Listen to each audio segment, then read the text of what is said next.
first entered McGill in 2002, and I had a lot of energy back then. There, people called me the world's tiniest and most energetic person.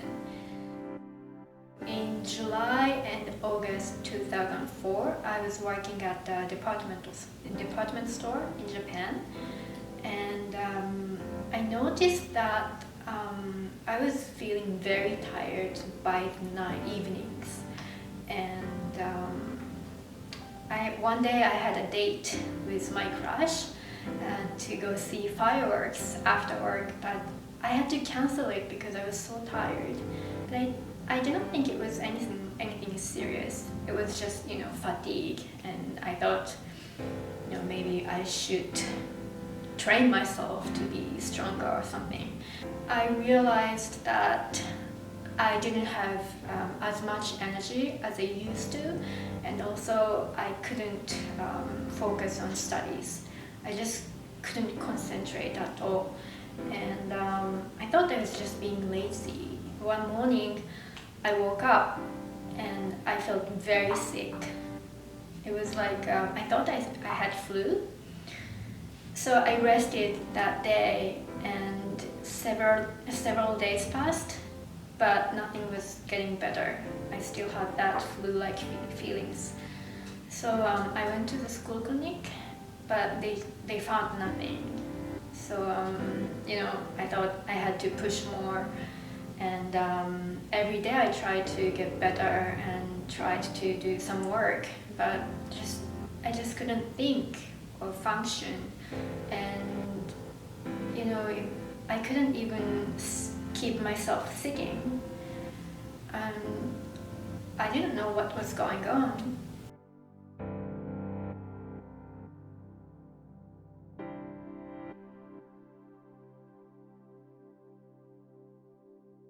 My friends were getting very worried about me, so they took me to the emergency room.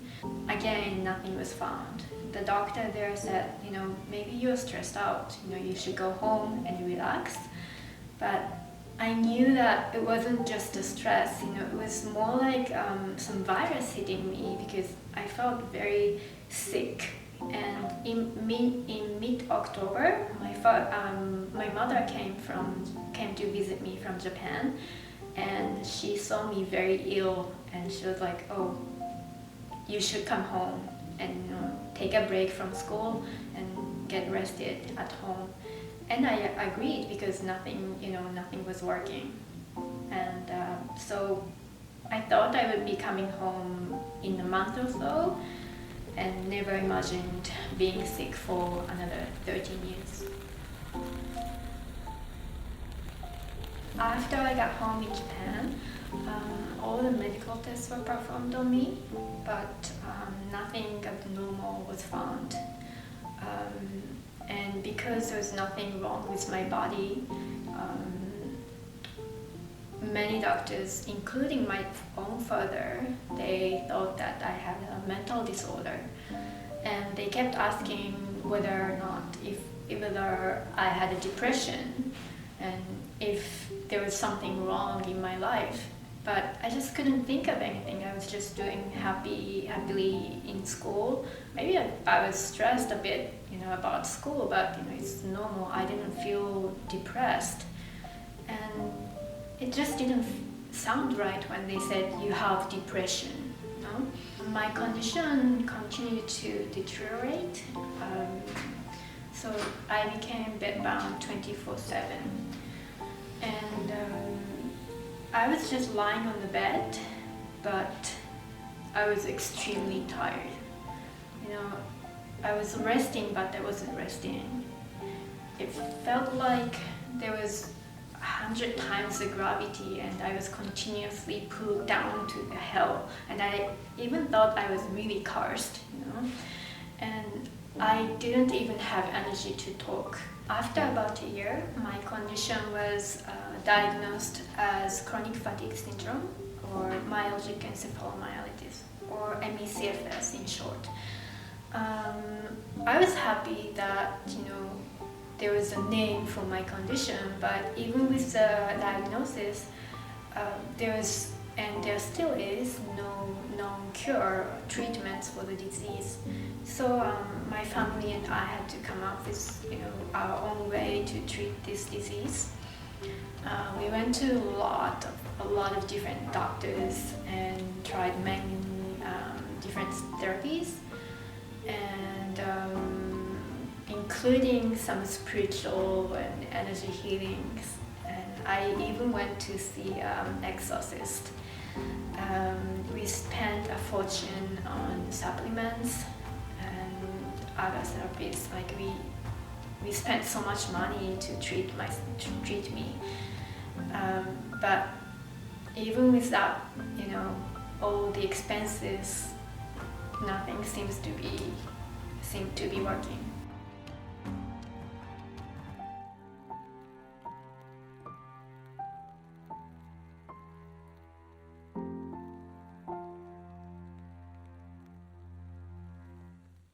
Slowly, I was getting better.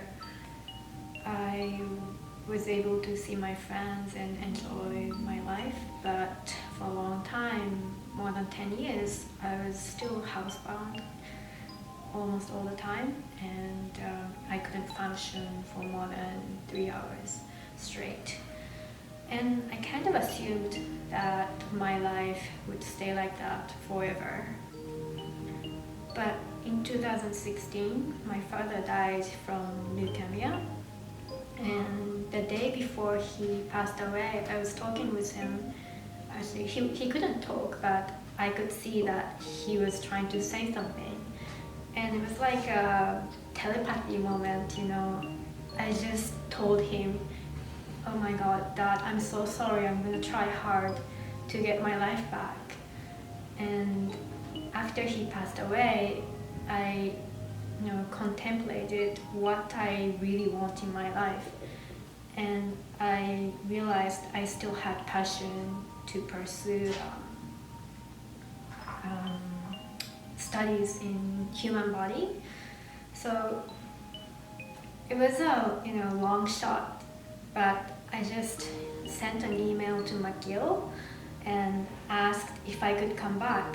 And surprisingly, they accepted my readmission. So I came back to McGill Physiology in 2017. Transition wasn't easy. I still had hypersensitivity to noise, so I couldn't sleep in the city noise at first.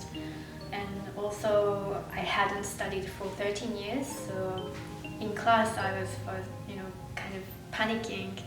And so I went to talk with my academic advisor, and we discussed about my options. I also went to OSD, Office for Students with Disabilities, and we came up with some plans, and I decided to drop all the class, like most of the classes that semester.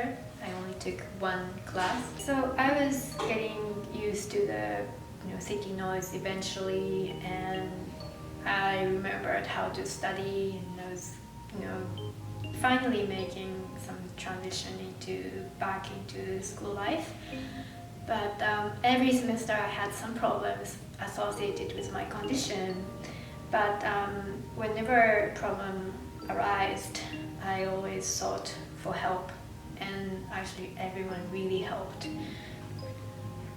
One big challenge with having ME/CFS was the feeling of isolation. But after years of struggle, I think the best way is to open up yourself, really tell people what you're going through, and we shouldn't suppress ourselves. But also I learned that focusing on the problem for a long time doesn't help much.